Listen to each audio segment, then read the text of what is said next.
Welcome, everyone. Welcome to Spiritist Conversations, a show where we sit down with friends to talk about things through a Spiritist lens in an informal, unscripted, and unplugged way. I'm your host, Dan Assisi. We are truly excited to be here today for a special Spiritist Conversations. Not that all of them aren't special, but this one is extra special. This is a special appendage to our 14th U.S. Spiritist Symposium that was going to take place in Berkeley, California, but instead got moved into a virtual symposium. So if you had a chance to follow us this past Saturday and Sunday, you probably saw that it was a wonderful event, and this is the last part. If you have not, you can always go back to Facebook and YouTube, not FaceTube, there's no such thing, and follow the talks and be part of the event as well. So we're very excited to have a special group of folks here to be part of our episode number 27, which we are calling Can Tech and Spirituality Connect? A very timely topic, especially for these difficult times of ours. We want to first make sure that we send our best to everyone out there. We know that these have been very difficult moments for all of us, not only because of COVID, but because the world seems to be bubbling up in our quest for social and racial justice, for which we stand behind. So thank you everyone for making some time to be here with us. Just as a couple of reminders before we bring the really interesting people to have a conversation with us, we are broadcasting this show live on Facebook and YouTube. And you can follow us on the Spiritist Conversation and the United States Spiritist Federation Facebook and YouTube pages. If by any chance you are following us on another Facebook page or somewhere else, we just want to let you know that's great. But we may not be able to see your live comments and bring them into the show. So if you want to participate, if you want to bring your own comments and questions, head in there to one of those two places so that we can make sure to acknowledge you, see you, and have you join the conversation. So thank you very much for being here. We're excited to have you here to talk about can technology and spirituality connect? But don't take me for granted. Let me introduce you some of our incredible guests. Some of the folks are going to help us bring a different perspective to this and kick the idea around a little bit. First of all, I would love to introduce to you our friend Adrian Alvarez.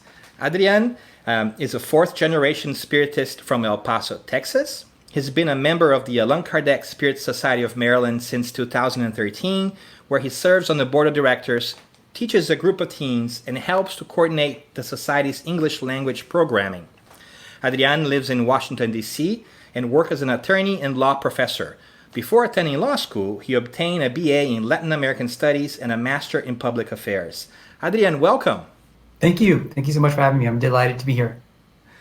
Great. And we also have our friend Anna Moreno. Anna is the co-founder and president of the Chico Xavier Learning Center in Oregon and was previously the president of the Joanna de Angelis Spiritist Society in the Bay Area. She's no stranger to us out here in California. She was an active contributor at FESP, the Federação Espírita of the state of São Paulo in Brazil, teaching various classes and working across multiple mediumship groups. Mrs. Moreno hosts a weekly virtual study group of André Luiz's works with attendees in the U.S. and Brazil.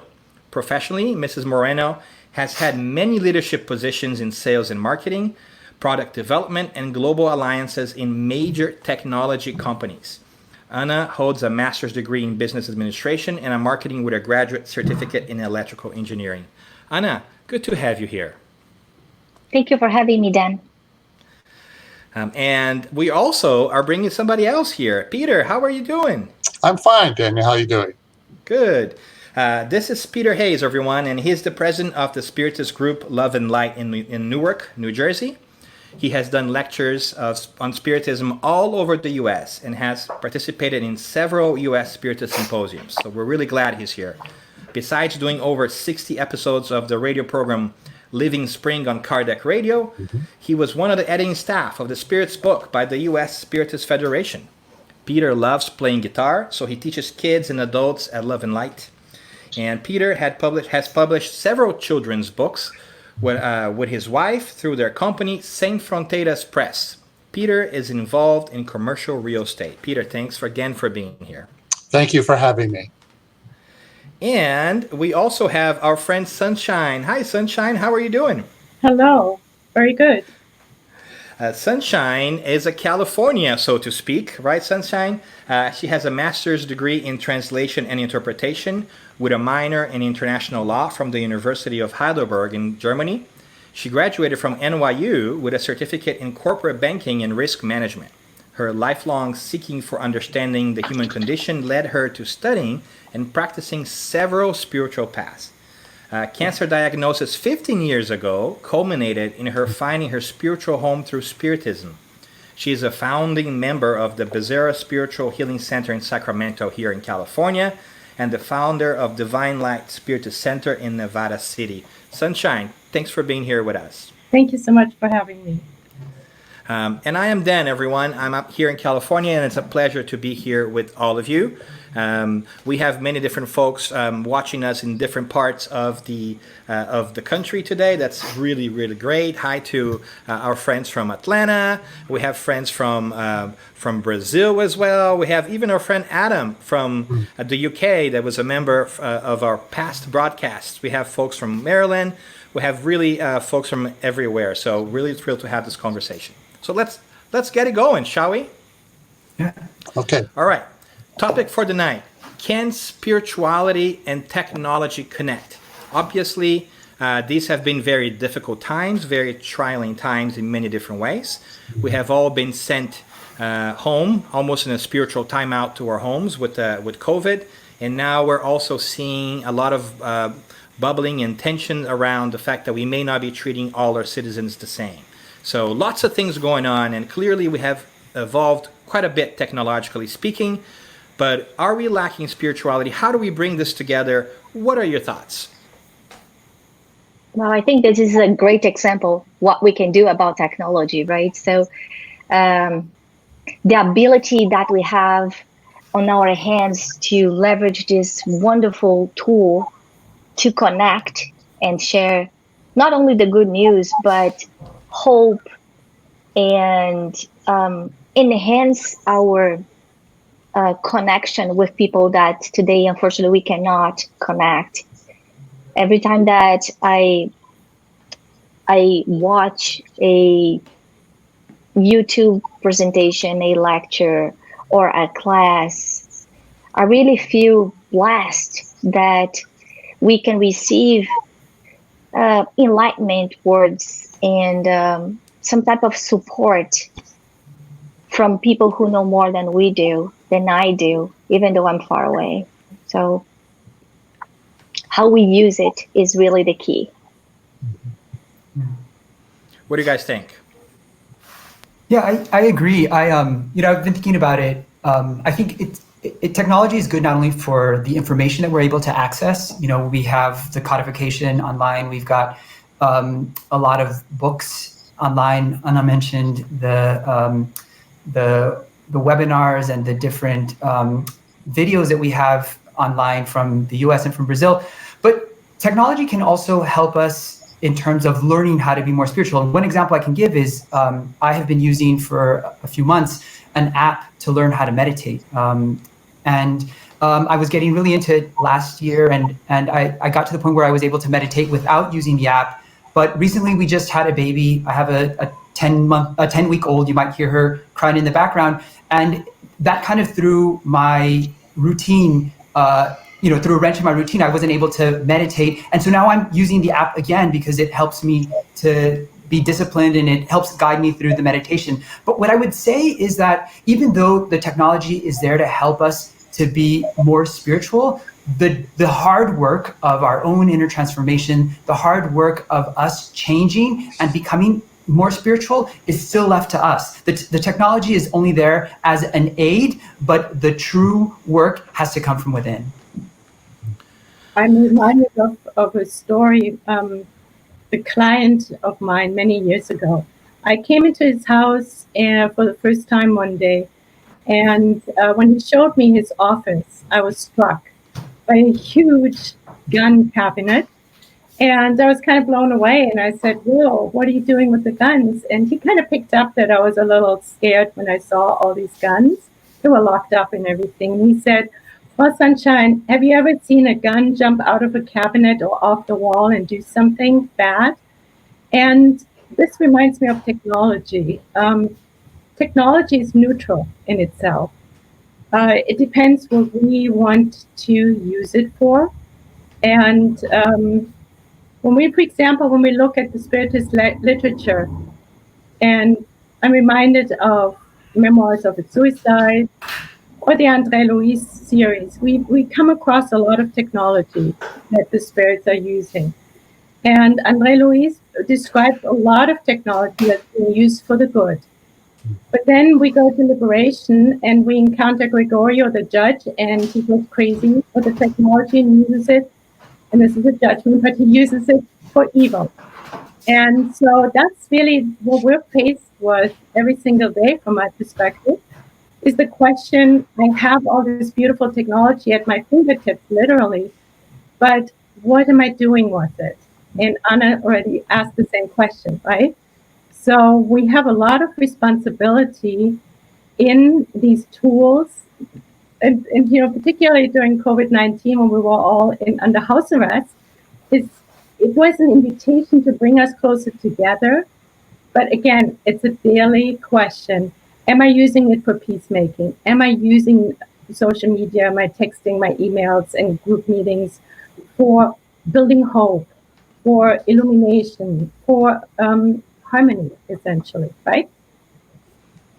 Yeah, and how do we do that? So how do we do that? I think Adrian had a great point. Like, you found a app that actually helps you, right? And I do the same thing, Adrian. By the way, I also leverage. I had an app that I liked, and then now I moved to another one. I'm not going to name names because they're not sponsoring us. Just kidding. Not that we have sponsors, anyways. If you listen to the show, this is a very informal show. But that is actually a sizable contribution to my day, right? It's a pretty practical way of helping me rethink. But are there other things that have helped you, technology-wise, to connect spiritually? What do you guys say about that? I'm struck by... Yeah, go ahead. Go ahead, Anna. No, go ahead, Peter. I was thinking a little bit about my past experiences with technology. And it just so happens that the Spiritist Symposium being in Berkeley, California this year, that Berkeley is my hometown.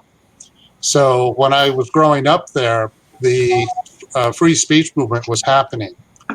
And I remember, this is a bit of a sad story, but I remember a friend of my brother's was taking pictures at a demonstration. And the last one he took was a group of police, one of whom was aiming a gun at him. And he shot him with buckshot. And my father was very involved with photography at that time. And I remember being in the darkroom with my father. And what happened was we were trying to develop the pictures to see if he could get maybe a badge number or something like that. And then it didn't work out. But if we fast forward today, we now have the iPhone. The iPhone, of course, captured the George Floyd incident. And it's an example of where technology has completely revolutionized the speed at which information reaches us, and it brings up a lot of different signs of accountability, progress, and so forth. And another thing that I thought about is during the time of Jesus, 2,000 years ago, if you look at a picture of the Roman Empire, it was completely surrounding the Mediterranean Sea. And as a result of that, they also had access through the ocean, and they also had all the roads because the Romans were innovators in creating roads. This is what helped make Christianity possible to spread, the ability to have information. And fast forward today, and all of the social media that we have, Facebook, YouTube, WhatsApp, and so forth, all of that stuff was invented in maybe the last 15 years at best. And it completely changes the way that we connect to each other. Spiritist centers, for instance, are able to go online and continue in this time that we had to close our doors. In our case, we just transferred everything online and we're able to continue. So. Yeah, I mean, I was just going to say, Go ahead, Adrian. It brings us closer together. You know, the leadership in our center also had to go online, and some of our colleagues, some of the workers in our center were stranded in Brazil. And I feel closer to some of the workers in my center who are in Brazil because they can't come back now because of the hard work that we've had to do together to get things up online. It's also created a lot of opportunities to spread Spiritism to places where it wasn't before. You know, I've used Zoom and WebEx to have study sessions with my family in Texas. They're Spiritists, but there's no center there. So I like the analogy of the Roman Empire. I think a lot of people at the symposium talked about the book Paul and Stephen. For those of you who have never read it, it's such a fantastic book for folks listening. And I think that I don't think it was a coincidence that when Emmanuel, the spirit that dictated it, was dictating it, he was trying to make an analogy between the old Christians and the nascent Christian movement, and I think with Spiritism today, and how it's up to us now to use technology to responsibly spread Spiritism. It was so hard for Paul. It was so hard for he and all his friends that were trying to get the message out. For us, it's so much easier. We have all of these resources at our disposal, and you know, as they say, for people who have the knowledge and have the resources to it, we have more responsibility in that regard. Right. I love that. I love that, Adrian. Yeah, go ahead. Go ahead, Anna. Before we needed to go to the Spirit Center to pray, and suddenly with what happened right now is that many of the houses of the members of the Spirit Centers, of the churches, I mean, when we talk about spirituality, it's not only about spiritists, right? It's a religion that is basically connecting us with the Creator. It's a religion that is helping us become better people, more self-aware, more compassionate, more loving and kind with each other. So we moved from the Spirit Center here in Oregon. Our Spirit Center is the only one for the entire state. And suddenly, with the COVID and with the social distance requirements, we had to close the center. But instead of one place, now we have multiple houses that turned into little churches, per se, little centers. I remember a book, one of the first books that I read from Divaldo Franco that was psychographed by him, but dictated by Joana de Angelis. And the name of the book in Portuguese is Messe de Amor. In one of the last chapters, she talks about the importance of the gospel at home. And I've always advocated a lot the gospel at home, because I feel the difference in my house. It's when I kind of get a sense that the whole environment is getting turbulent, and you know, people are getting more feisty and, you know, bickery. I know that I'm not praying enough. Mm-hmm. And Anna, really quickly, when you say gospel at home, you mean like a weekly habit of the weekly meeting, reading and practicing? Mm-hmm. And I can explain what it is. So the gospel at home, just as a parenthesis, an explanation of what it is when there is a family gathering, and sometimes the family members don't agree with the idea of praying together. And this happens at my house too. So even though it's called as a family prayer, if you're the only one that wants to pray, that is totally fine. But what we learn is that we need to try for a day and a time during the week. So, for example, every Sunday at 8 p.m., where we read a page of the the Gospel according to the Spiritists, we read a question of the Spirit's book. So it's just a time that we stop what we are doing every time at the same day of the week, at the same time of the week, to remember God. And, there are a lot of examples of how to do the gospel at home that I'm sure that if you Google gospel at home, you can find like a guideline, step by step. Usually it takes about 15 to 20 minutes. So the idea is not to be very long. You can invite your kids. You can adjust the content so the kids can participate, and that's very important.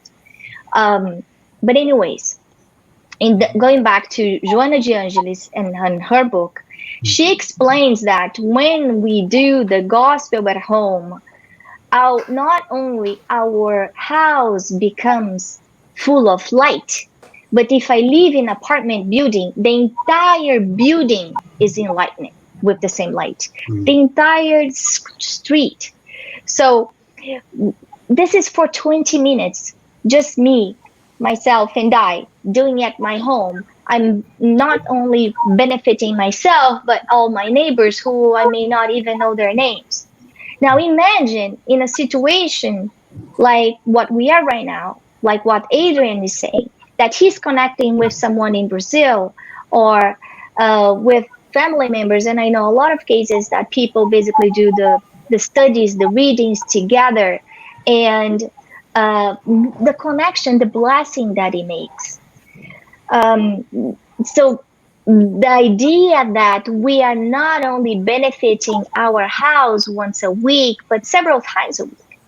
The other aspect is, well, before, we have kids, we have our lives and work, and it's hard to juggle everything and, drive to the Spirit Center after work and, once a week, much more difficult, more times a week. When we are at home, it's much easier. So we can engage a little bit more. So we enhance the quality and the quantity of the connection with God if we want to. It's on us, right? Yeah.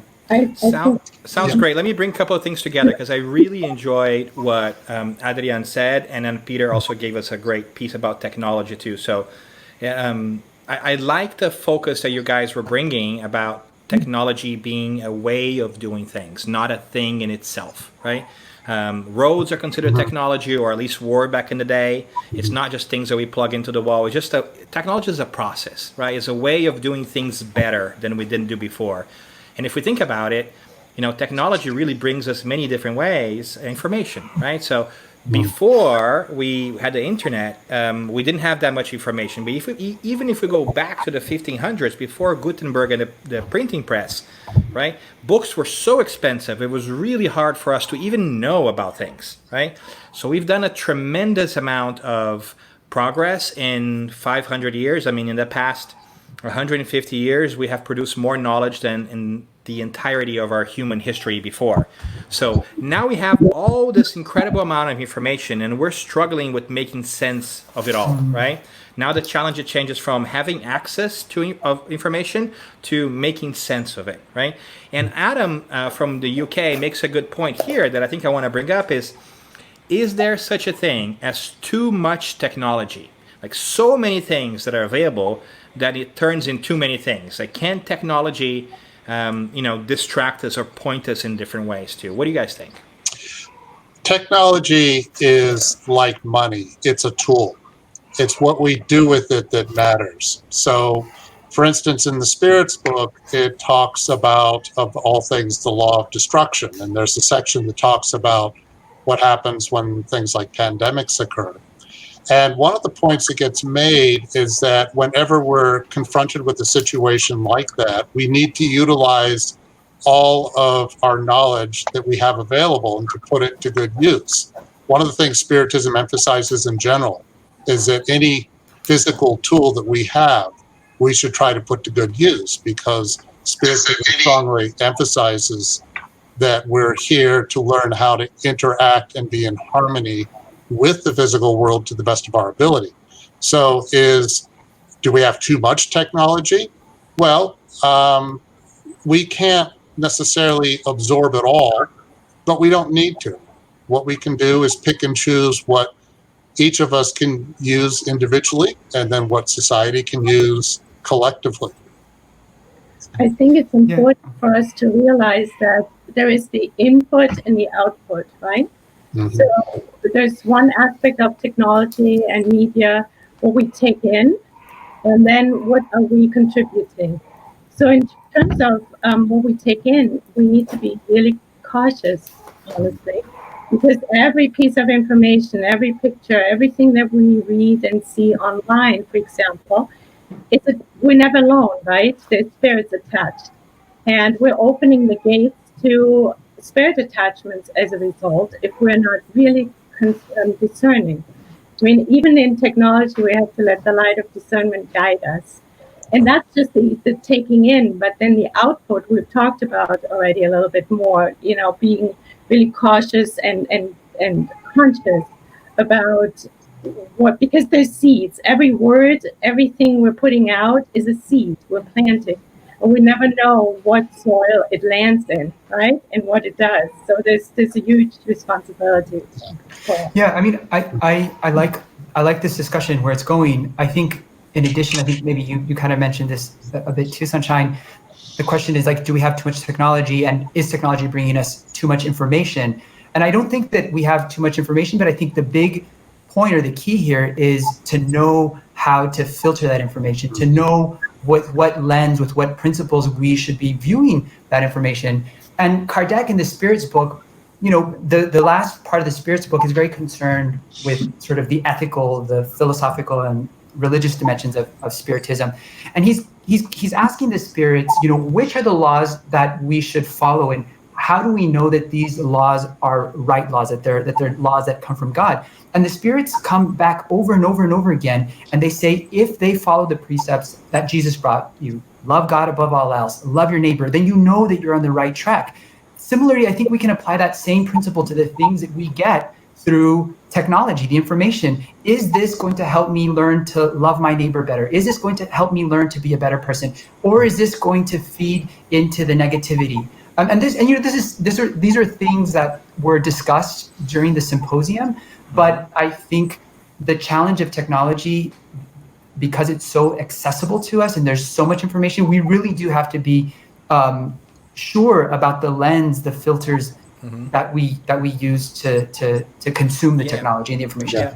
Yeah, it's a magnifying lens, right? Technology is a magnifying lens. Like, it's not going to. We sometimes blame technology for things because technology is defenseless, right? It cannot defend itself.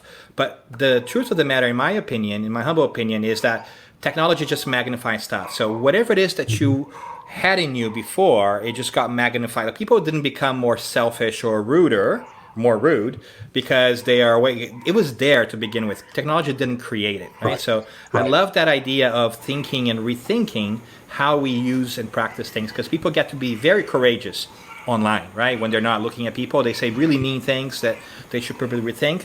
But I don't think technology created it, right? But Peter, sorry, I cut you off. It's like this. The book, Andre Louis' book, Action and Reaction, there's a very simple point made about how the hoe, for instance, which is a tool used for gardening, cultivating, creating agriculture and so forth, is a wonderful tool for progress.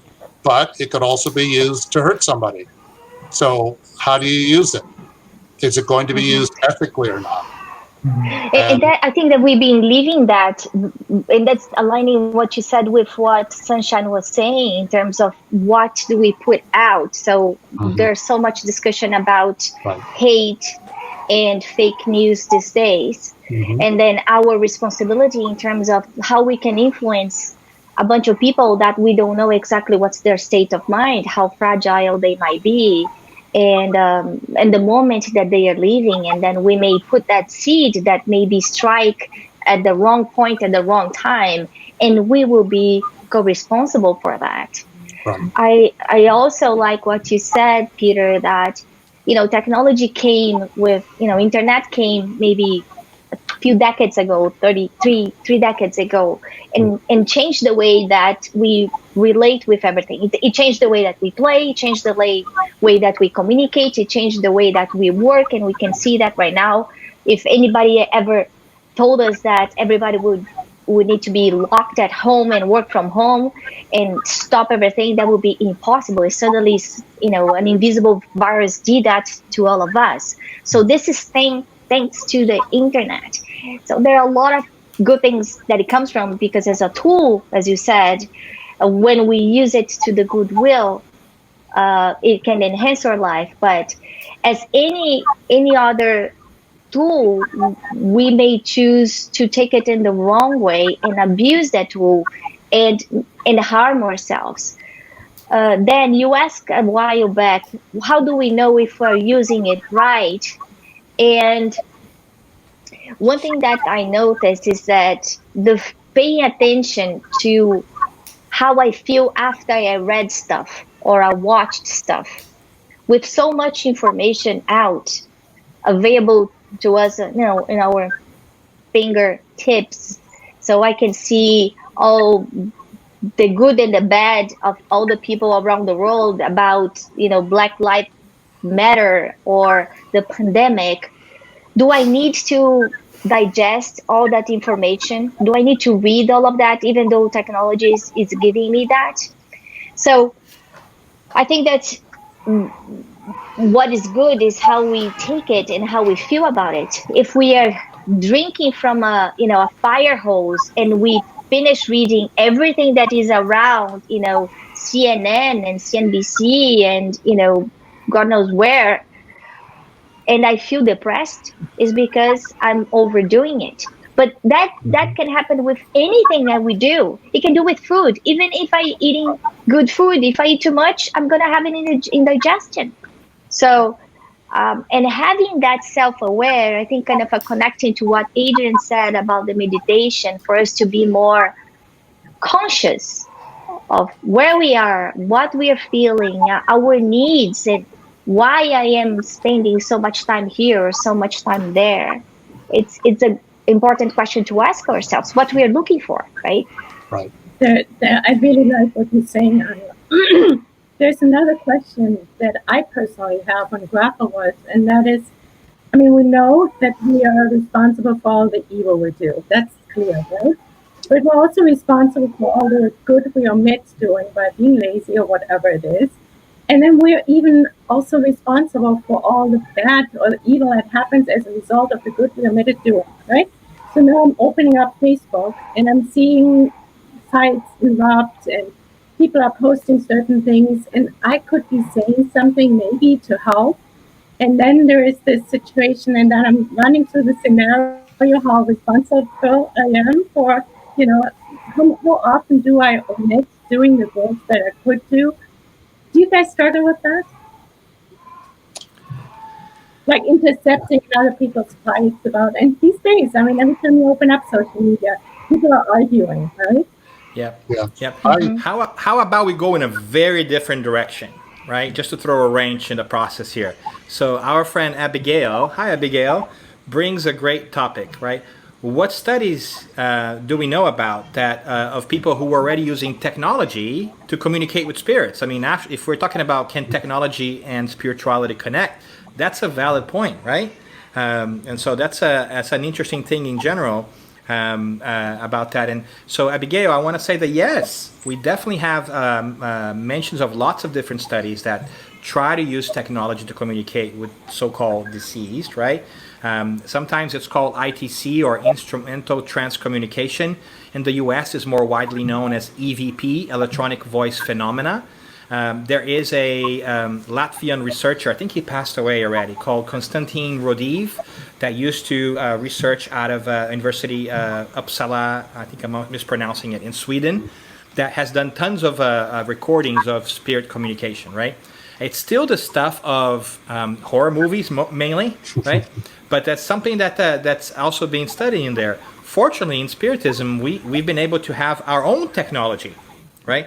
Let's talk about that for a little bit, right? Because in the beginning with Kardec, right, with the tipping tables and turning tables, like it was all tiptology. It was like the noises and the, right? Then it was a little basket, which is like sort of like a Ouija board. And then we went to version 3.0, which was mediumship, right? So we also have spiritual technology of a certain kind where mediums are now able to pick up a pen, and we no longer have to kind of hold the fort down, like listening for like knocks and trying to decode them into letters that then are going to become words or use like boards. We can go straight into the perception or the writing, right? So, so the electronic voice phenomenon is very interesting. There's also some work being done by folks to do what they call a soul phone, which is really interesting. There's some research going on by a couple of folks in Arizona and elsewhere to actually develop a machine that could be able to connect with the spiritual world. I find that fascinating. I bring that up because I think it's a valid point that people want to do, like how the technology connect. I think that in Spiritism, we sort of got that figured out a little bit. Like we've got a good technology going over here, but it'll be interesting to see if that develops in the future. Recently, the Brazilian Spiritist Federation did issue some opinions about doing mediumistic meetings online, and it basically cautioned against doing that. And the main point it was making is that you don't, first of all, when you're in a Spiritist center, you have more protection in general, so the environment is better. And second, the thing is the connection that happens between people in person helps facilitate the process better, and it's, again, safer.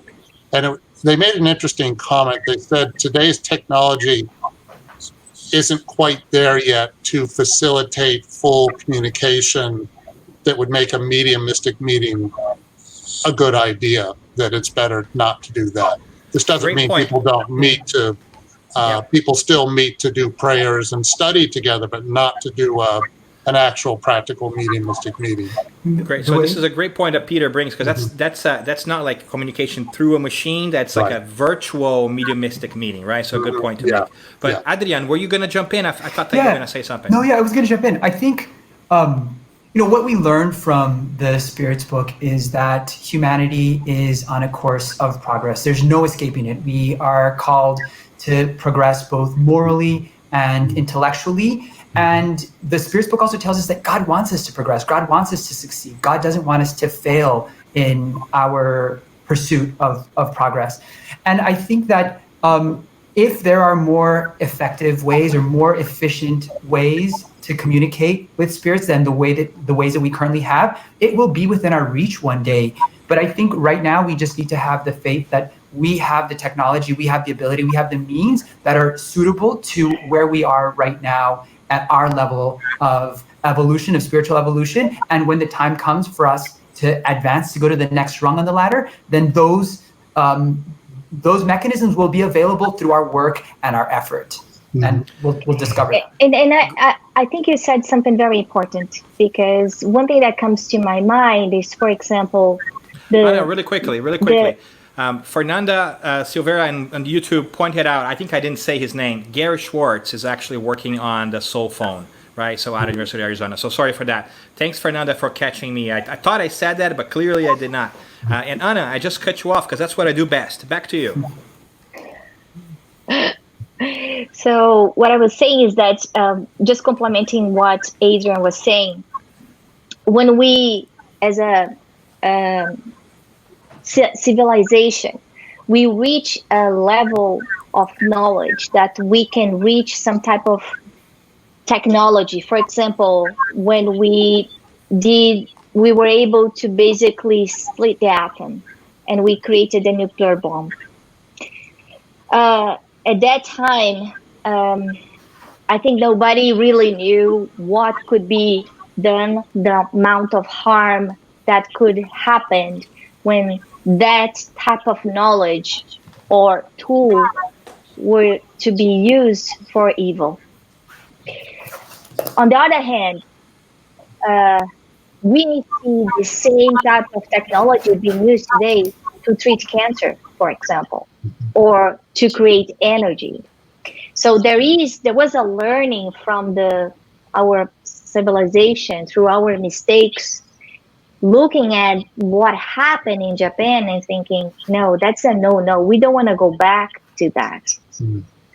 We have and there is an interesting story of the man who developed the technology and how he felt about it.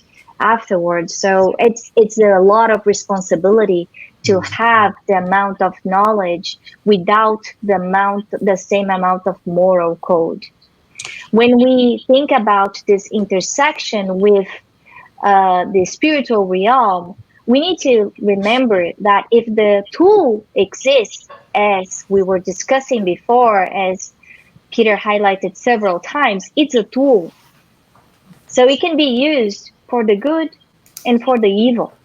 So I believe that the same way that on the spiritual realm, through the books from André Luiz, and for those who are curious to learn about all the technology that is available out of reach today for us, read André Luiz, because he gives a lot of important information in terms of how they communicate, how they move from one place to other, how they fly, and how they see what's going on Earth in different places, how they connect, right?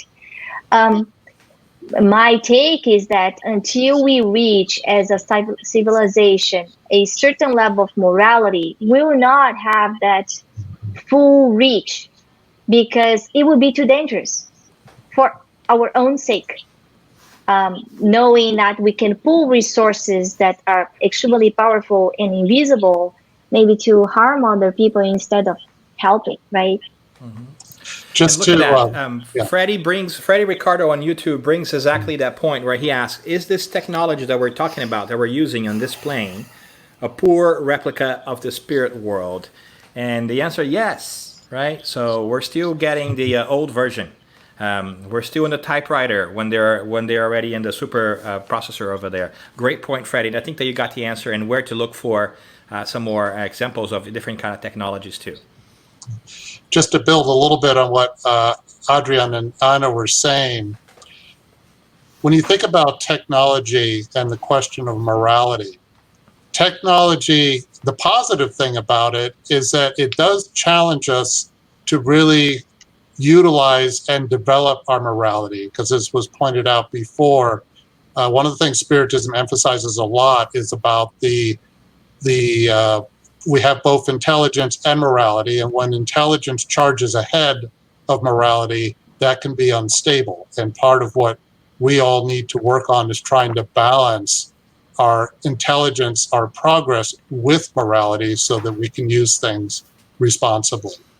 And Anna was just talking about André Luiz. One of the points that's made in the André Luiz books regarding the spirit world is that the real power of a spirit in the spirit world is its moral development, because it's a question of what level of vibration that spirit is in and what is it in tune with. What is that spirit attracting? So the more we work on, for instance, confronting all this technology we have and learning how to handle it responsibly, we develop spiritually, but we also get in tune, hopefully, with better forces, as it were. One thing I wanted to mention, go back to Anna's point when she was talking about the, how we had this technology, the splitting of the bomb, and how that has led to destruction, but has also brought a lot of good in the world. I was thinking about this principle of reflectiveness I use when I teach my law students. I teach in the clinic, which means that I supervise student attorneys who have real cases. And one of my guiding principles when I supervise the students is I like to give them what I call license to fail, because I think it's when we fail is when we learn the most. However, if you're going to fail, I also bring in this concept of reflectiveness. Let's sit back and think about why was it we failed and what can we do differently the next time so we don't repeat the same mistakes. I think the same thing can be applied to the technologies we develop and the way that we use them. Okay, we're not perfect spirits by any means. So for us, we use technology, but it's important to be reflective about how the technology is impacting us. Is it having a negative effect on me? Is it changing my mood? Anna, you mentioned, consuming too much news, too much information can, lead us to anxiety, to depression, whatever. I think the important part is to just be reflective about the way we're consuming technology and the effect that it's having on our own spiritual well-being. Yeah, great point. And I've used that with some teams too. The fail forward and fail fast, right? Like make sure try new things. So fail fast. Don't sit on things for too long, and fail forward. Make mistakes, but learn from them, right? Right. But we are talking about the negative sides of technology, and so to speak, in a way. And our friend Tanya, hi Tanya, brings a good point here, right? Besides exchanging information, technology is also a great tool to gather people for good deeds. Right. Mm-hmm. We have also seen technology bring people together to do things that otherwise we would not be able to do before. Like this is an example, right? We're right now sitting in different parts. We've got folks here in DC, New Jersey, Oregon, and California that otherwise would not normally come together and talk. Not that we're a big thing, but I'm saying there are like whole movements, like we talked about earlier, about the fact that we had cell phones that have allowed us to see things that are happening in other parts of the world that we might want to change, right? So there's also a lot of good things coming up because of technology, right? Technology absolutely facilitates relationships. I mean, I'm sure all of us have had this experience if we're on Facebook. How many of us have connected with people maybe we knew from the past, or people we're now meeting for the first time? And it builds all kinds of relationships from a variety of locations around the world. And this can lead to a number of positive results. Yeah, and connect people. Sorry, go ahead, Sacha. Oh, I'm sorry. I second your opinion, Peter, because it's beautiful how we connect worldwide. Mm-hmm. And at the same time, right now, we are at this place where, because of what's happening politically, people form groups and certain very strong opinions that it's almost like, I mean, we are swimming in a pool of fake news, and we may even realize that we have some fake friends, right? So there's always this balance of how far and wide do we really want to connect, and is it really true? Is it a true connection? Is it really mirroring us? Are we really being of service to these people? Can we do the good while we connect with them?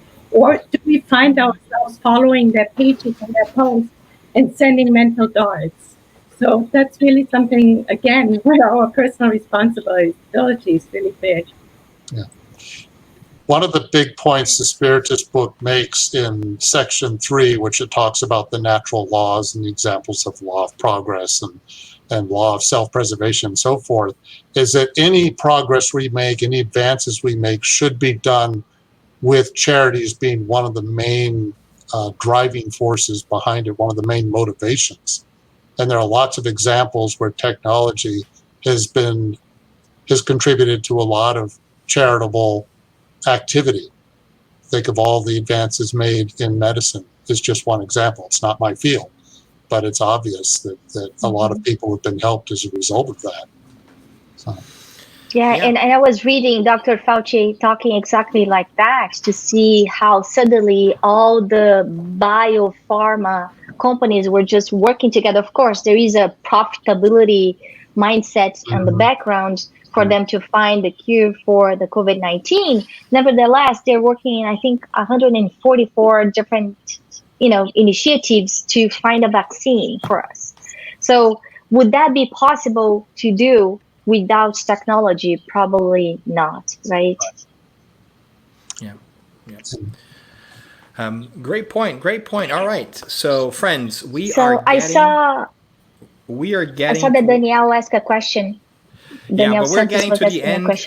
We are getting to the end of our show, and we want to make sure that we have some time to get some wrap ups here. So some big takeaway. So this is the part where we try to reflect a little bit on what is it that we take away from this conversation, and what are the next steps, and what are the things that we're thinking for the future. So let's go around a little bit and just spend a minute or two on what you guys thinking. So Peter, can we start with you? I was hearing a lot tonight conversations about the matter of using morality in the development of technology, and how much it matters that we use technology responsibly. And it's an interesting question. Do we have too much technology? Is there too much to look for out there and be wrapped up in?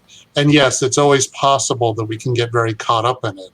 But just to repeat, if technology is a tool that can either be used positively or negatively, then we have to learn how to develop our ability to handle it in ways that are certainly responsible. But we learn a lot of lessons through technology, one of which is simply to learn how to focus and how to utilize our creativity in the use of technology.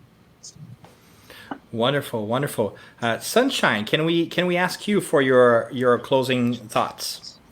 Yeah, like what Peter said, it's our own personal boosting the adult in us, our prefrontal cortex, the pause button, and to be really discerning in what we allow into our space and what we're putting out, what seeds we're planting. And always remembering that whatever we are doing, thinking, speaking, we're not alone. We're always surrounded by matched up spirits due to the law of affinity. So our responsibility to work on our moral development, our inner transformation, to follow the law of justice, love, and charity as much as we possibly can, because that really leads us to become a more moral citizen, more moral human, and always remembering the golden rule. Would I like what I'm putting out? Would I like that to be received from others? Would I like to receive this from others? So following the golden rule, like literally all the time, is probably a good recipe for success. Great. Thank you, Sunshine. Anna, can we go to you? Yes, thank you, Dan, for having me. And Sunshine, I love the reminder of the golden rule that we learned in kindergarten. Nevertheless, we keep forgetting to put it in practice in our lives, in our daily habits. I would look at technology as a diet. There are a lot of options out there. It's very easy to pick. And sometimes the easiest options are not the healthier ones for us. I would pay attention to what we pick for our daily diet, thinking that type of choices will not only take care of our mental health, but our spiritual health, as Sunshine was saying, as we are always surrounded by invisible beings that are in the same vibration as we are. So even though, as Paulo said, everything is available for me, not everything is good for me. So for us to be very conscious and aware of the choices that we make and what type of information we put out there and put it in, right, as our diet. Wonderful. And Adrian, can we go to you for your thoughts? Yeah, I guess through my final thoughts, I kind of want to indirectly answer the question that our friend from Baltimore, Daniel Santos, brought up. Can technology improve our morality?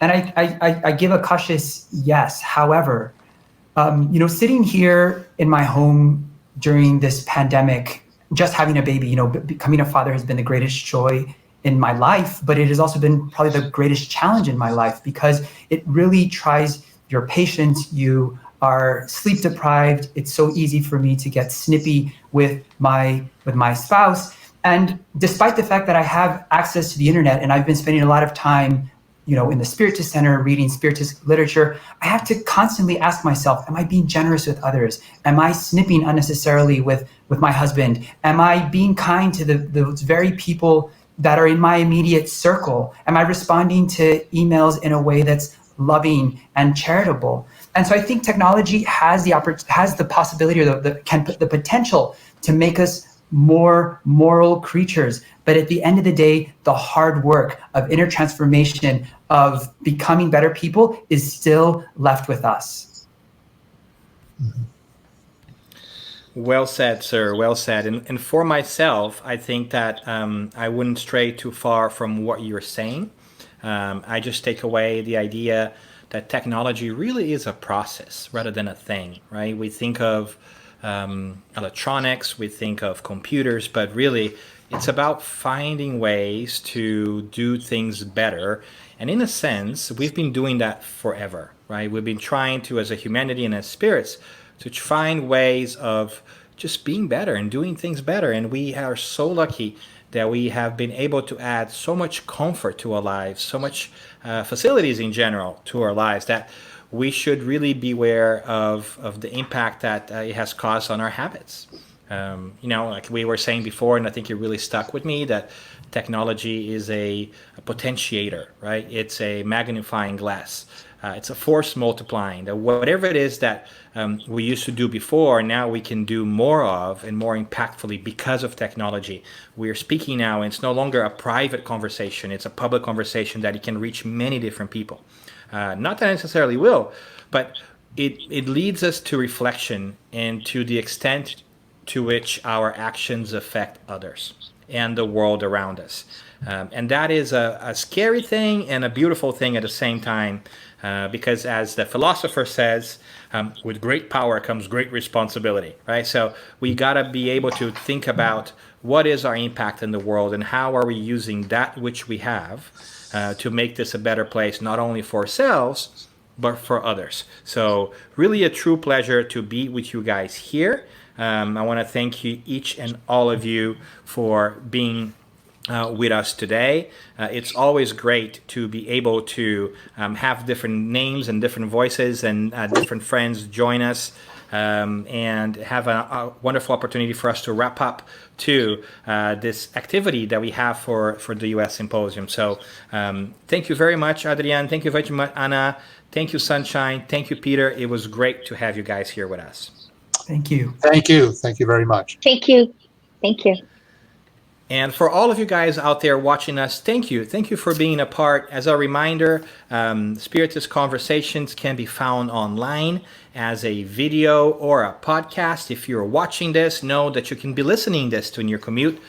Just make sure you look for Spiritist Conversations in whichever podcast provider works best for you. And if you're listening to us and you'd rather see us, head over to Facebook or YouTube and find us. We are going to be there, and we're looking forward to have you join our future conversations.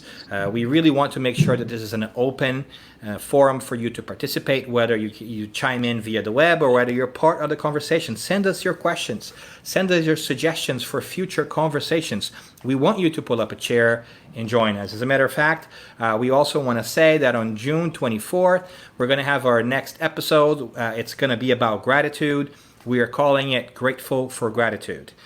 So June 24th, join us again for one more Spiritist Conversations. And we also want to make sure that we thank the folks out in the United States Spiritist Federation for making space for us and for showcasing this as one of their activities as well. It's always a pleasure to make more friends.